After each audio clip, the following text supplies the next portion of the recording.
It's the Mustang Insider Show.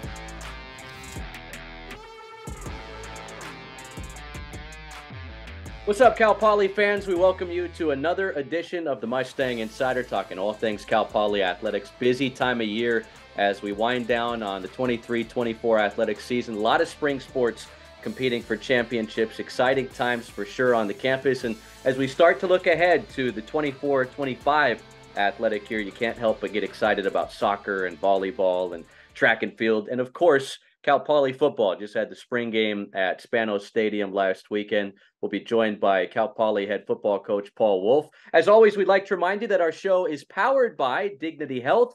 Award-winning, high-quality, safe medical care that you can trust is just around the corner at French Hospital Medical Center. Proud supporters of Cal Poly Athletics. Learn more at dignityhealth.org/French Hospital. All right, enough of that. Coach, appreciate you taking some time to join us. Just had the spring game. It was great to see a lot of the players, friends, and family out along with Cal Poly football fans. Always just a nice bookmark, right, on the kind of the halfway point of the off season, as you kind of get to see the guys do their thing in pads and get together with them. And now you hit the pause button, you go back to the recruiting board and check the transfer portal and get everything else sorted out. And the beginning of fall camp is going to start a little earlier this year, with the season starting in late August. We'll dive into all that and more. But first things first, I want to get your thoughts on the news from earlier this week. Sam Heward hitting the transfer portal. He was in the spring game on Saturday. May have come as a surprise to a lot of Cal Poly fans. How much did that kind of catch you guys off guard, if at all, as a coaching staff? And where do you go from here? Yeah, it did catch us off guard. We weren't completely we just didn't see it coming per se, and not that it's a shock, but after going through all spring and taking a lot of reps, on the team and actually playing extremely well with everyone around him back, the continuity looked really, really good with him. I think, in his belief is he wants to play at a highest level. I think there's been some people behind the scenes enticing him to come to their place. But he's going to miss an opportunity to play on a great offense. I really think offensively we're going to be outstanding this year, and I think it'll be more his loss than anything else. But we're excited about our team, and we got a lot of veteran players back that have gotten bigger and stronger, and we're heading in a good direction. It's such an interesting era we're in college athletics, and an FCS program like Cal Poly, unfortunately, kind of serves as like a minor league team, right? To in a way, to some of these bigger programs where, like you said, I mean, there's so many people in these kids' ears these days that it's hard for them to make the right decisions all the time. We saw Donovan Saunders is now at Texas A&M. He was at one point committed to TCU, and you don't know what type of stuff's going on NIL wise at some of these other programs. But Josh Cuevas, another guy that was at Washington last year, followed Kalen DeBoer to Alabama. He's projected at the top of their depth chart at the tight end spot. What are your thoughts on kind of just where we are in college athletics, college football now, and like these transfer rules? Like the one-time transfer rule is done. Like you could transfer as much as you want as long as you meet these requirements. So says the NCAA as of a few weeks ago. We're in a bad place, and I think it's just the examples of commitment and accountability are thrown out. There's no longer, can you tough things out and grow through the process? If I don't like it, I just leave. And or on the backside of it, you've got tampering going on that's rampant. And the tampering is that, a lot of these schools that have a lot of NIL money are just contacting these kids' high school coaches and going through the back channel, and then letting those high school coaches talk to the kids and tell them if they go into the portal, they'll get X amount of money from us. And I mean, if you did this kind of stuff at all in the NFL, you're either getting fired immediately or you lose draft picks. So the NFL gets away, is able to handle it and manage it. Right now, there's absolutely nothing in place to at least put some things and some level of governance going on here. And I think that's why you see a lot of either coaches retiring or trying to get out of the college game, because it's so unpredictable right now. And so we're just hoping that there's legislation that comes about that kind of put a little bit of some control in this, to help everybody out, to be honest. Tough to bank on the NCAA really coming in and serving as a hero here to change things, right? Because we've we've hoped to see change from the NCAA and other realms of college athletics in years past. And look, I'm all about, players having power. I think that, having to sit out a year was unreasonable to ask. But when you have this, almost free agency, because that's what it is now, in college athletics, and dudes that are, at 4 schools in 5 years or 3 schools in 4 years, it's becoming more and more common, unfortunately. And for Cal Poly, obviously, you guys are building this Madden Center and trying to make headway with this program. And at the end of the day, you're going to be able to find enough athletes that are going to want to be a part of this university, part of this program, and help you grow this thing. But very interesting to see where we are with all of this. Your quarterback room has experience. Bo Kelly, we saw him a little bit last year, a little bit the season prior. Jaden Jones, we saw him start some games. He was your starter when you were coaching the offensive line a couple seasons ago, before he got hurt back in, I believe, 2022 or maybe even 2021. The year's kind of coming together here. But how do you feel about what's left in the QB room? And is there a chance that you guys maybe check out the transfer portal or check in on some guys that could be available to join your team before fall camp? Yeah, there is. Obviously it kind of hit us, quickly, and so we are definitely looking for a quarterback in the transfer portal. We feel like we got a beat on a couple really quality guys. Just for depth purposes, number one. Will this individual come in and be a starter? Who knows? But right now we feel like we have 2 players that can, definitely win us games, but it's not enough. I think the drop off, drops pretty quick. So we do need to bring in at least one more. And that's our plan. What comes with good quarterback play is obviously balance, right? Having good receivers, which you guys absolutely have. And I know you guys are excited with the improvements at the running back position. A lot of that comes with having healthy guys at that running back spot. I think before the Aiden Ramos injury last year, we were just starting to see what this guy was capable of at this level. So the big move on your coaching staff, among others, Asa Jackson is now working with the running backs. Why that change, and what do you think that he can bring to that position group? Yeah, I mean, Ace is a very competitive, smart individual, and he's doing a great job. I mean, he's a versatile guy, and which is great as a coach. He's really learned receiving play. Obviously knows defensive back play. He's working with the running backs. He's doing a really good job with those guys, and he's provided a lot of that. And it's good to have him there. And I think the running backs had a really nice, solid spring, and he did a really good job with those guys. And so happy to have him, and on our staff, wherever it may be, because he's the Swiss Army guy. He's got the ability to bounce around a little bit, and that really gives us flexibility. You guys pretty healthy at running back too, with Ramos coming off of the procedure last fall?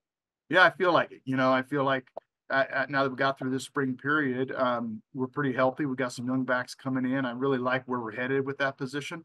We've got some power and explosion, and we've got some top end speed now, albeit young, but it's there. And we're excited about that room and where that's headed. How about offensive line? I know you've worked closely with that position group, early in your Cal Poly tenure, but where do you feel like this line, if healthy, come week 1, is going to be among some of the others that we've seen, in this post triple option era of Cal Poly football?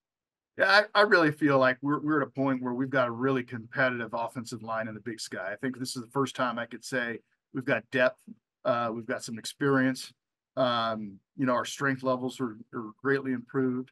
I really feel like we're going to be a very, very competitive offensive line this year. Excited about what's there. I love our young players too. We got some redshirt freshmen that we ended up redshirting last year that just have a tremendous amount of ability, and will be playing. Brady Norton, a young redshirt freshman, Racing Delgatti, Miles Medina, Jaden Smith. I mean, we have, those redshirt freshmen are going to be contributors, and they're big people, and they have ability. And then we're bringing in 5 young ones as well. I think we're really kind of setting and building our depth very well to position.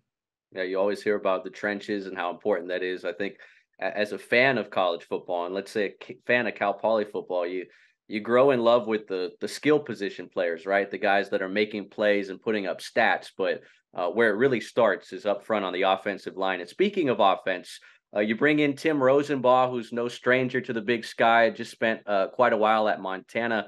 He'll be calling the plays along with Eric Meyer, co-offensive coordinators, I believe. Is that right at Yep. the official title there? Um, how did that all come together, bringing Tim to San Luis Obispo, and how long have you guys known each other?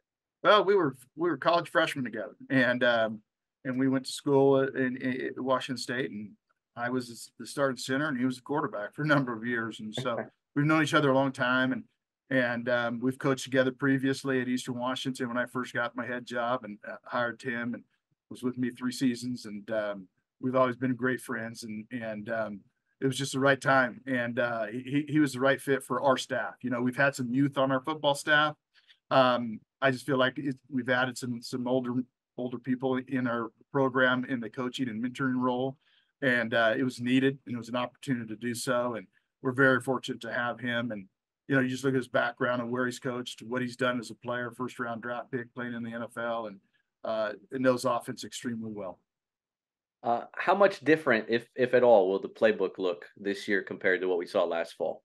Yeah, you know, you're going to see a lot more balance in what we do. We'll be more physical and running the football than we have. A lot of that's just development. Schematically, there'll be some changes, but not a lot. I mean, we want to be as explosive as possible too. So, you know, hopefully we're in that 30 to 35 passing, you know, times a game and running the ball in that world somewhere in there.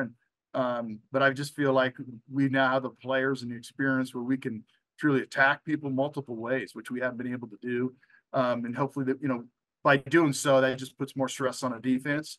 And when you can do that, usually bigger plays are also going to, you know, show up for you. And I feel like we're going to have the ability to do it multiple ways. Other side of it, defensively, Cody Von Oppen has had some time now. I think this will be his third season, helping coordinate the defense for you guys. A second year under your lead here. What did you like out of that group last year? Because they certainly showed some flashes, and obviously health is a key for that side of the football. But what did you see out of them this spring that has you encouraged about your defense moving forward into fall camp? Well, I think it starts in our front again in the trenches, and our depth there seems to be pretty good. I mean, you know, knock on wood, I feel like we got a number of quality defensive linemen, and we can be extremely physical. And then our linebacking core improved as well. We added Mikey D'Amato to the mix that came in this spring. It showed a lot of bright things and things that we're excited about. You know, and so you know, Kenny Olson's another linebacker in there, and long story, you know, I just think our front seven, and we've made some schematic changes there, and I just feel like we are now in a position where we can match up, you know, against the powerful fronts in the, you know, in the league, the Montana States, the Montanas, the, you know, those those teams, even the Sac States. I think our front seven is going to be able to go toe to toe and with everyone on our schedule, which is exciting. It hasn't been the case for us here, but for the first time, I think both, you know, our offense and defensive fronts are now in a position where we can physically, you know, match up for sure in this conference. Paul Wulff, Cal Poly head football coach, embarking on his second season as our guest here on Mustang Insider. I would read out all the stats from the spring game. It was a lot of situational stuff, a lot of drills. But in your time as college football coach, and you've coached in the NFL as well, how much have you seen, you know, success in a spring game or a spring season translate to having a big fall and having a big regular season? Yeah, you know, usually it's the sum of the, you know, the all 15 practices, you know, other than just what happens in the spring game. You know, we did hold out on defense. We held out, you know, two starters on at a linebacker, a D line, and you know, so we held some guys out in the spring deal that, you know, and so we know what it's going to look like in the fall. Um, but I feel good about where we finished and how we finished. Um, you know, I think we have some special players on the defensive line. I really do. That is as good as you're going to find around the country. People are going to see that. You know, having Ethan Rodriguez back healthy for the first time in his career, he can be he has a chance to be a dominant football player. Obviously, Elijah Ponder is in there, who's one of the elite players and pass rushers in the United States. You know, we have a lot of other players back that played. You know, and so I'm excited to kind of see how that all unfolds. But my expectation is really high for our defense. You know, our tackling is something that's been not good. We've really spent a lot of time on that, becoming more and more physical. I felt like that, you know, came a long ways during spring practice. No, last year you had touched on a lot of the stuff off the field in terms of practice and nutrition and getting these guys fed the appropriate amount of protein on a daily basis as they try and grow their bodies and get ready for the ultra competitiveness of the big sky. Where are you guys in that realm, this off season compared to last year, and what progress is still being made on that front? We added President Armstrong, added a new strength position for us, and we were able to hire another strength coach, which we desperately need. Darren Levad is a strength coach that I worked with in years past. And he started in January. And just the work he's put in with these players over 3 months was evident in spring ball. Just the overall size and strength, and working your upper body and things that'll help injury prevention, number one. And then obviously will improve their play and the physicality. And I feel like we've made some big strides with that area. We keep this going over this season and into the next year. You're going to see a very physically mature football team, and which is at the end of the day, a physically mature football program. And when you have those, that's when you're in the hunt all the time and competitive. And we haven't really been, a mature program and or a mature football team. But the last few years have been that building process. I finally feel like you're starting to see the elements of what a championship program should look like. And you're definitely starting to see that in a competitive team. And I know what that looks like, and I know that we're pretty darn close now, and that really excites me for the hard work that's been put in. So, Coach, here we sit early May. We're inside of 4 months until kickoff of Week 1 down in San Diego against the Toreros. I mean, death taxes and Cal Poly San Diego Week 1. I Yeah. mean that's how it feels like of late. It's a great regional partner to kind of play. They're a great Pioneer Football League program. They were for such a long time under Coach Lindsay. Obviously, dealing with adversity when they came here last year, but you expect them to be obviously much better this time around. So, as we sit here inside of 4 months, is it like, man, I can't wait till the end of August to get this thing rolling? Or is it like, hey, we need as much time as possible to try and work on some things and get this group to their highest potential before we embark on the 11-game season? Yeah, the latter, what you just said. I know it's a long season, and we need this time to put ourselves in position to be able to endure the long season. And there's a lot of work that needs to be done in the weight room and how we train and the conditioning piece of it heading into August. So we need this time. When we get there, I'll be extremely excited. Right now, we need to just lock into the next day, and what we got to do this next week, and then the next month, and that needs to be our focus right now. If we do the things and we manage this right, and we tack this in a mature fashion throughout the team, I expect a huge jump between now and when we report to camp July 31st. A little bit of a longer season this year with Week 1 kicking off before the calendar month of August ends, and then the first weekend of FCS playoffs is after Thanksgiving per usual, but just with the way the calendar shakes out, that's like in the wee days of November as you look ahead to December. You guys have 11 games on the docket. It's San Diego, Stanford on the road. I don't know if you ever thought when you took over that you'd be coaching against an ACC team on the road, but that's the reality of where we are in college football with conference realignment. And then the home opener here, Week 3 against Western Oregon before a bye week, and then the gauntlet that is the 8 games that you'll play in the Big Sky. Was there talks of a 12th game potentially with the extra week this year? And how do you like the way that the schedule wound up shaking out for you guys? Yeah, we talked about it with the option of maybe doing a 12th game. I just felt we are not quite there yet to do that. If the end of the end game is to get to the playoffs and make a run in the playoffs, which I believe that's what it is, right? And so I just felt like a 12 game and then trying to get into the playoffs. I just didn't know if we were quite there as a program to handle that just yet. I think the next year we're in a position to have a 12 game season, and I think that we're probably leaning that direction. But I just felt with this team as we keep growing, that this, may not be quite ready to do that. Madden Center. Saw the update from Cal Poly Athletics. You guys can check it out on the YouTube channel if you haven't seen it. I know you were in there talking about some of the new renderings and your hopes of what that building will look like. Where are you guys at with it right now, and what are the next steps? How can people help out? Yeah, it's going to be an elite facility, and it's going to allow Cal Poly to be a really good football program for a long time, and it's one of those investments that needs to be made. We know we have a special place here at this school, and this really will create Cal Poly as a destination versus something where kids are coming and maybe want to transfer for the next best thing. I just think that once they realize all the facilities are here in place for them to reach their ultimate potential versus going to another school to do that, they're going to have everything here that's going to allow them to do that. So that'll allow us to build a destination place. In addition, as we all know, the academics here are outstanding, and our location is special. You put all those things and factors there, it creates a destination, but we have to have this thing completed to make that happen. We're moving along with it. We're going to build it, and it's starting to really move, which is exciting. But there's still, when this thing, I think, first started in infant stages, a discussion 4 or 5 years ago, there was a cost at that point, but as we all know, in our world that we live in, inflation has taken off. And so that number is really moved up.